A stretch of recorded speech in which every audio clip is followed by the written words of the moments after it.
ఒకే కుటుంబంలో జరుగుతున్న ఆస్తి వివాదంకు తనను ఆపాదించి పత్రికల్లో వార్తలు రాయడం తగదని వైఎస్ఆర్సీపీ నాయకుడు కృష్ణ చైతన్య యాదవ్ అన్నారు. తిరుపతి ప్రెస్ క్లబ్ లో ఆదివారం ఏర్పాటు చేసిన విలేకరుల సమావేశంలో చైతన్య యాదవ్ మాట్లాడుతూ డబ్బులతో జరిగిన ఆస్తి అమ్మకంకు తనకు ఎటువంటి సంబంధం లేకపోయినా వార్తాపత్రికల్లో తానే వారిని బెదిరించి పంపివేసినట్టుగా రాశారని, వాస్తవానికి ఆ ఇంటి అమ్మకపు వ్యవహారానికి నాకు ఎటువంటి సంబంధం లేదని తన పేరు పెట్టి ఎలా ఆపాదించి రాశారని ప్రశ్నించారు.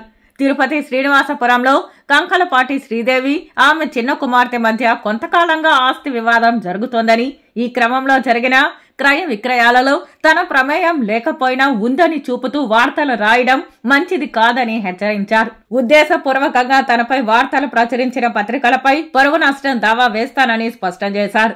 ఈ విలేకరుల సమావేశంలో మురళీరెడ్డి, ప్రదీప్, శేఖర్ నాయుడు తదితరులు పాల్గొన్నారు.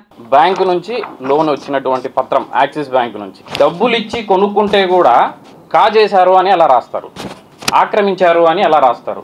నిజంగా ఆక్రమించునంటే డబ్బులు ఎవరు ఇవ్వరండి.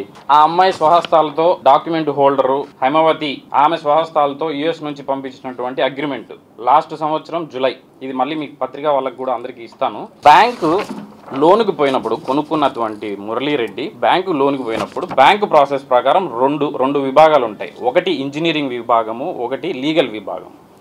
ఇంజనీరింగ్ విభాగం సంబంధించినటువంటి వాళ్ళు ఇండ్లు కొనుక్కుంటే ఇంటికి వెళ్ళి ఎస్టిమేషన్ తీసుకుంటారు. దాని ఏజ్ ఎంత, దాని స్క్వేర్ ఫీట్ ఎంత, దానికి ఎలా ఉంది, దాని ప్రకారం ఒక ఎస్టిమేషన్ ఇస్తారు. ఆమె బ్యాంకు వాళ్ళు ఇంటికి పోయినప్పుడు ఆమె ఎక్కడికి పోయిందంటే నాకు అర్థం కావట్లేదు. ఎలా అలౌ చేసింది ఆమె? లీగల్ సెల్ అనేది కూడా ఒక బ్యాంకులో ఒక భాగమే. వాళ్ళు ఎలా అప్రూవ్ చేస్తారండి? మదర్ డాక్యుమెంట్స్, లింక్ డాక్యుమెంట్స్ అన్ని చూసే కదా వాళ్ళు కూడా అప్రూవ్ చేస్తారు. తల్లి కూతుళ్ళ మధ్య ఉన్నటువంటి ఒక విభేదాన్ని కొనుక్కున్న వాళ్ళ మీద ఆపాదిస్తే ఇది ఎంతవరకు న్యాయం?